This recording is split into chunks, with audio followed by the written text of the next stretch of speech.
Eh bien, bonjour à toi, comment vas-tu aujourd'hui dans cette nouvelle vidéo? Je te parle de Star Wars, oui, mais je suis devant le décor Pixar, ou plutôt le décor animation.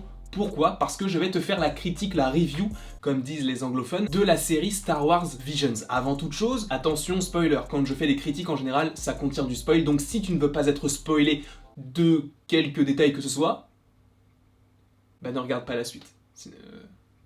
Sinon t'es spoilé quoi. Hier est sorti Star Wars Visions, donc le 22 septembre. Et Star Wars Visions, qu'est-ce que c'est? C'est tout simplement une série, entre guillemets, d'anthologie. Donc un épisode concerne une histoire en particulier, comprenant donc plusieurs studios d'animation japonais qui se sont mis à collaborer avec Disney et plus précisément Star Wars et plus précisément Disney+, pour nous produire 9 petits épisodes d'environ 15 à 20-25 minutes maximum, en comptant évidemment le générique du début et le générique de fin, pour donc nous proposer cette série. Et je dois dire que là, je suis épaté. Tu vas me dire, oui mais comment est-ce que toi-même tu peux être épaté de quelque chose alors que tu ne travailles pas du tout dans l'industrie?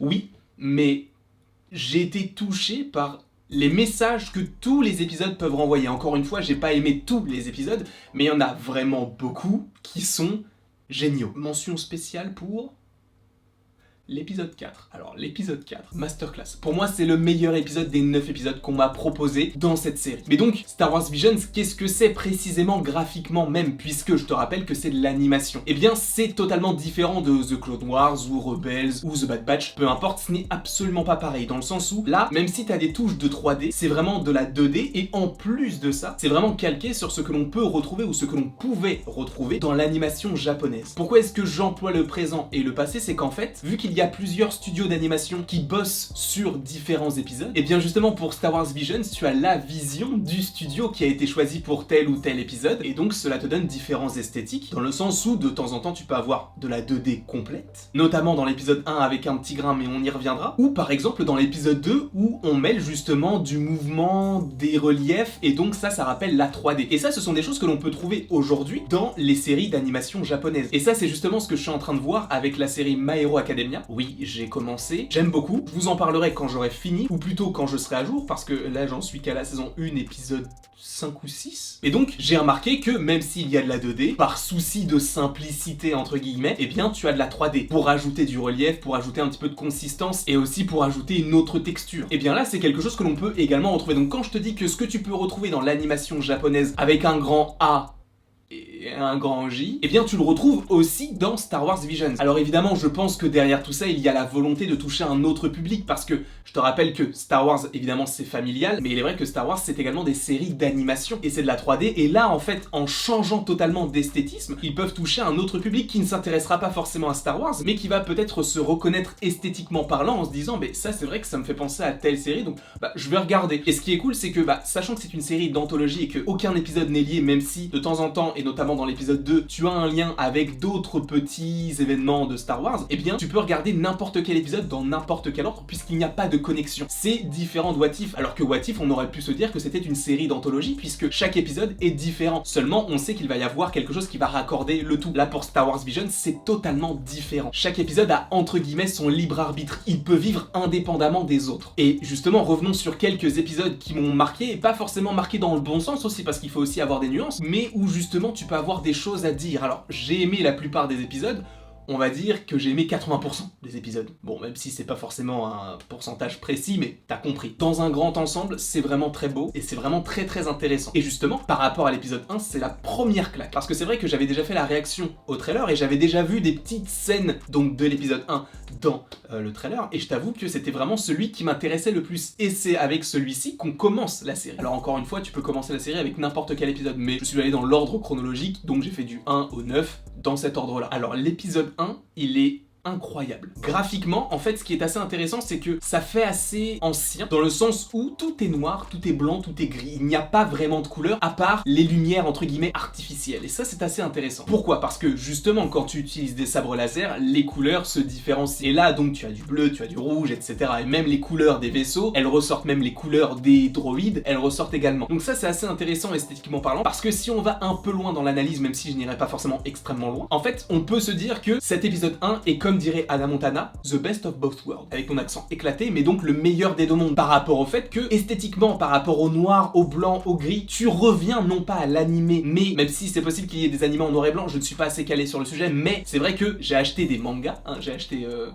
Demon Slayer, et My Hero Academia justement. Et il est vrai que tout est en noir et blanc. Je me dis que peut-être qu'il y a aussi une connotation par rapport à ça, un petit lien qui peut exister, une petite référence. Dans le sens où tout est noir, tout est blanc, en fait tout est sans couleur. Et là où la couleur est, en fait c'est là où justement la patte Star Wars met son empreinte. Parce que justement, comme je te l'ai dit, ça va être la couleur des lumières des vaisseaux, la couleur des sabres laser, la couleur des lumières des droïdes. Il y a plein de choses assez intéressantes par rapport à ce mélange des univers qui, pour moi, fonctionne parfaitement bien. Encore une fois, ce n'est que subjectif, peut-être que tu ne vas pas du tout apprécier, mais esthétiquement parlant, je trouve que c'est vraiment au-dessus. En tout cas, cet épisode 1, graphiquement, c'est mon préféré. Après, il faut quand même avoir une nuance, même si visuellement c'est très beau. L'histoire est somme toute classique. Cela pourrait très bien être un épisode de The Mandalorian. D'ailleurs, ça m'étonnerait même pas qu'il y ait un épisode de The Mandalorian qui soit comme ça, parce que je t'avoue que je les connais pas par cœur, hein, même si j'ai vu les 2 saisons. Mais c'est vrai que t'as un personnage mystérieux qui en cache sur sa vraie force, qui est dans un village qui ne sait pas vraiment se défendre face à l'oppression qui n'est autre que l'Empire. Il y a un affrontement, au final il gagne, etc. Et après il repart. Il se définit comme un vagabond. Ça m'a fait penser un peu à The Mandalorian. C'est vrai que c'est classique,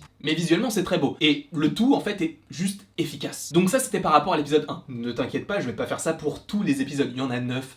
Ça va être très long sinon. Parce que je vais te parler des 4 premiers épisodes assez succinctement, puis du 7 et du dernier, donc le 9. Parce qu'il y a des thématiques propres à chaque épisode. Ça va être soit l'héritage, soit la famille, soit la fraternité. Il y a plein de principes entre guillemets de la vie qui sont représentés dans chacun des épisodes, et assez bien je trouve. Par exemple, l'épisode 2 est totalement aux antipodes du premier épisode, dans le sens où là, ça va toucher peut-être un public plus jeune, en tout cas graphiquement, et même au niveau de l'histoire, dans le sens où ça va faire référence à Jabba le Hutt, à Boba Fett, donc ce sont des choses que l'on connaît à peu près. En plus, même au niveau de la musique, c'est un petit peu plus rock, des choses que l'on peut trouver notamment dans les génériques des animés d'aujourd'hui. Je pense notamment à One Punch Man, qui il me semble un animé assez rock'n'roll, si je puis dire ainsi. Et donc par exemple, esthétiquement, là tu as de la 3D dans l'épisode 2. Tu as de la 3D, mais c'est léger, c'est uniquement pour un establishing shot entre guillemets, c'est pour faire simple, une sorte de plan d'ensemble pour te contextualiser le lieu. Visuellement, c'est plus simple de faire de la 3D, sachant que ce sont des bâtiments, qu'il y a du relief, etc. Donc c'est plus simple pour eux. Après, c'est vrai que dans cet épisode-là, j'ai été peut-être un petit peu moins touché par la musique, parce que le rock, c'est pas forcément ce que j'apprécie. En plus, c'est un rock plus juvénile que moi, dans le sens où je suis pas forcément la cible de ce genre de musique, mais les musiques qui sont extra-diégétiques, donc qui ne font pas partie de l'intrigue, puisque la musique rock'n'roll pour le coup c'est lié au groupe de rock de l'épisode 2, mais donc la musique extra-diégétique, donc qui ne fait pas partie de l'intrigue, elle est assez jolie, parce qu'en fait à un moment donné précis dans l'épisode, qui est assez touchant, et bien ça fonctionnait parfaitement, c'était vraiment une musique triste avec du coup des sonorités que l'on peut retrouver dans les animés japonais, et ça j'aime beaucoup. Encore une fois, je ne suis pas le plus grand spécialiste des animés japonais, je vous propose d'attendre au charou. Vous vous dites qu'est-ce que ça veut dire ?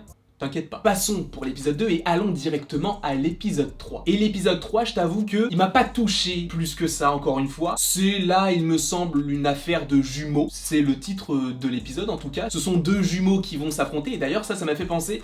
Alors, je ne suis pas encore le plus grand calé sur Star Wars, mais je sais qu'il y a un jeu vidéo qui a une scène cinématique ou une sorte de bande-annonce trailer qui dure une dizaine de minutes, qui est incroyable, avec des jumeaux justement. Un qui est habillé tout le temps en blanc, un autre qui est habillé tout le temps en noir, et justement, leur père n'est jamais satisfait de ce qu'ils font. Dans le sens où celui qui est en blanc va toujours vouloir faire plus pour impressionner son père, qui ne va rien avoir à faire de ce personnage-là. Il va y avoir une sorte de petite rivalité entre ce personnage qui est habillé en blanc et le père, jusqu'au moment où le personnage noir va vouloir défendre son père face au personnage blanc qui va vouloir tuer son père, c'est compliqué. Mais donc il y a un affrontement entre des jumeaux, et j'ai l'impression que ça peut être une petite référence, alors encore une fois, esthétique d'animation, ou plutôt d'animé japonais, et en fait tu retrouves ce que l'on peut trouver pas forcément dans les films, mais également dans les autres médias en fait. Les jeux vidéo, les comics, etc. Encore une fois, j'ai pas lu de comics, donc peut-être qu'il y a des liens que je ne peux pas faire moi parce que je ne suis pas forcément calé sur le sujet, mais en tout cas par rapport aux jeux vidéo, je me suis dit, ça peut être connecté. Mais évidemment, ce genre de petites références, il n'y en a pas que pour les jeux vidéo, il y en a également pour les films, comme je viens de te le dire par rapport à l'épisode 2, tu as Jabba et tu as également Boba Fett, mais dans l'épisode 3, donc sur les jumeaux, t'as une scène qui m'a fait énormément penser à une scène qui est juste magnifique et qui est, à mon sens, encore une fois ce n'est que subjectif, mais la meilleure scène, en tout cas esthétiquement et au niveau sonore de Star Wars, c'est la scène où tu as l'amiral, je ne sais plus comment elle s'appelle, mais elle a les cheveux roses dans Star Wars, les derniers Jedi, je sais qu'il n'a pas été apprécié, mais j'en ai rien à faire, moi c'est un de mes préférés, si ce n'est mon préféré. Tu as donc dans ce film-là, un moment, l'amiral qui s'envole en hyper vitesse dans le navire, entre guillemets, des méchants, et visuellement, en fait, il y a une scène un petit peu similaire dans l'épisode 3, et j'ai trouvé ça hyper beau, parce que c'était hyper graphique, c'était vraiment, en fait, comme si c'était une scène qui avait été dessinée au crayon de papier, un petit peu comme dans l'épisode 8. Encore une fois,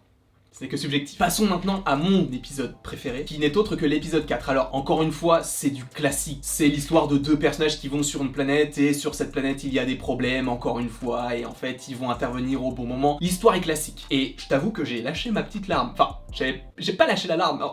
Il y avait les larmes aux yeux, tu vois. Parce qu'en fait, à un moment donné, quand tu te dis qu'il n'y a plus d'espoir, justement, effet Star Wars, il y a de l'espoir, un nouvel espoir, épisode 4, tu connais. Et ça, j'ai trouvé ça vraiment très intéressant parce que au moment où tu te dis, bah tout est perdu, tu as donc un personnage qui va sortir son sabre laser, donc le jaune là, et c'est fou. Parce que, en fait, c'est gorgé d'espoir, ça te montre que même si t'es pas forcément la personne qui, au premier abord, peut sauver, bah c'est toi qui vas sauver. Et ça, moi, j'aime beaucoup ce genre de thématique, et justement, en fait, la façon même où ça a été dessiné, etc., j'ai vraiment vu aussi un lien, encore une fois, avec Star Wars épisode 9, avec Rey qui libère donc la couleur jaune de son sabre laser. Ça m'a fait un petit peu penser à ça parce que tu te dis, il y a un nouvel espoir. Et en plus de ça, ce personnage, donc dans l'épisode 4, dit, je suis un Jedi. En fait, la musique, les effets, même visuellement, c'était encore une fois très très beau. Ça, visuellement, on peut rien dire dessus. Mais c'était vraiment génial. Je ne peux vraiment rien dire sur cet épisode parce que ça mêle la magie, la science, les croyances, la nature, etc. C'est vraiment très beau. L'épisode 4, pour moi, c'est le meilleur de la série. En tout cas, de la saison 1. C'est pas impossible que si la série marche, qu'ils en fassent une saison 2. Ce sera assez intéressant, je trouve, parce que ça peut nourrir un univers qui, visuellement, est différent,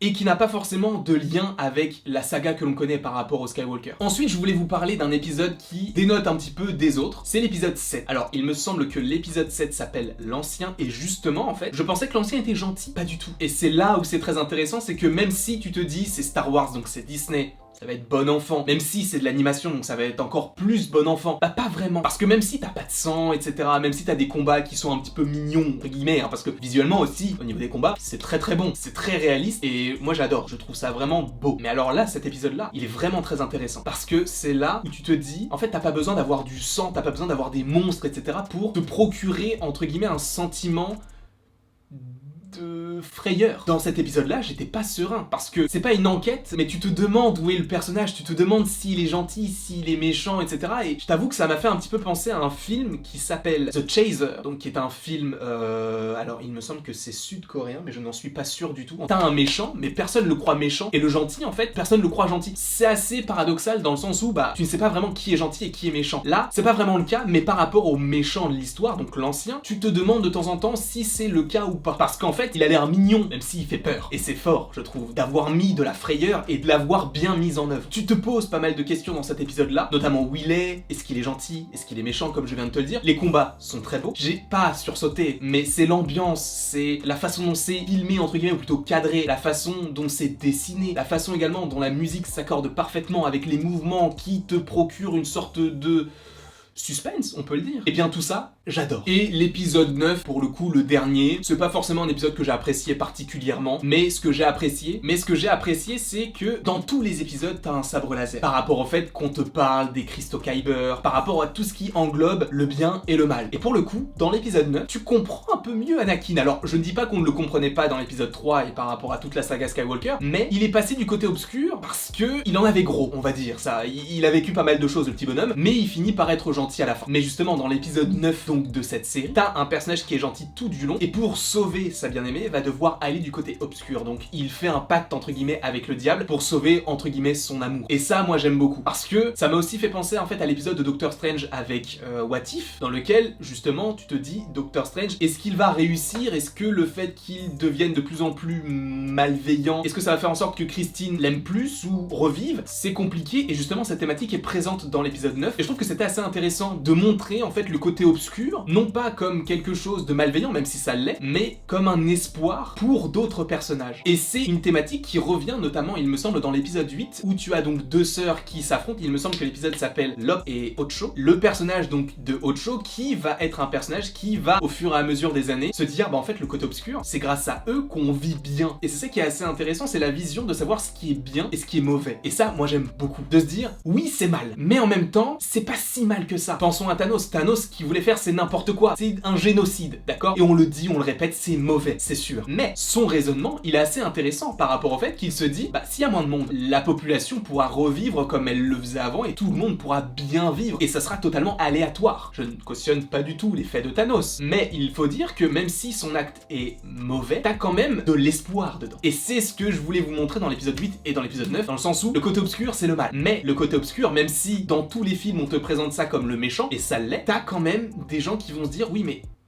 ça peut être intéressant pour moi. Alors oui, c'est tout à fait égoïste, mais en soi, dans l'épisode 8 et dans l'épisode 9, tu te dis, ok, ça peut se comprendre, parce que justement, en fait, dans l'épisode 8, le personnage d'Ocho se dit, si je vais avec le côté obscur, en fait, je vais réussir à sauver mon foyer. Et dans l'épisode 9, c'est, si je vais du côté obscur, la femme que j'aime va vivre, mais entre guillemets, je ne la reverrai plus jamais. Mais en tout cas, elle va vivre. Il y a de l'espoir, mais il y a aussi du malheur. Et c'est le côté obscur. J'ai adoré cette série, je l'ai dévorée, je t'avoue, j'ai enchaîné les épisodes, je te la conseille à 100%. Encore une fois, dans mes propos, je ne suis pas le plus grand passionné d'animation japonaise, dans le sens où je commence à vraiment m'intéresser à tous les programmes qui existent, et pas forcément que japonais, que ce soit sud-coréen, chinois ou autre. Je ne suis qu'un newbie, comme disent, personne ne dit ça, d'accord? Personne ne dit ça, mais je ne suis qu'un newbie, entre guillemets, et par ailleurs, je ne suis pas non plus le plus grand spécialiste de l'univers de Star Wars. C'est pourquoi je te donne mon avis de simple spectateur de cette série qui est vraiment très intéressante. Là, d'ailleurs, je suis encore plus dans un mood Star Wars parce que je reprends Clone Wars, et j'adore. J'espère que tu as apprécié cette longue vidéo, à mon avis elle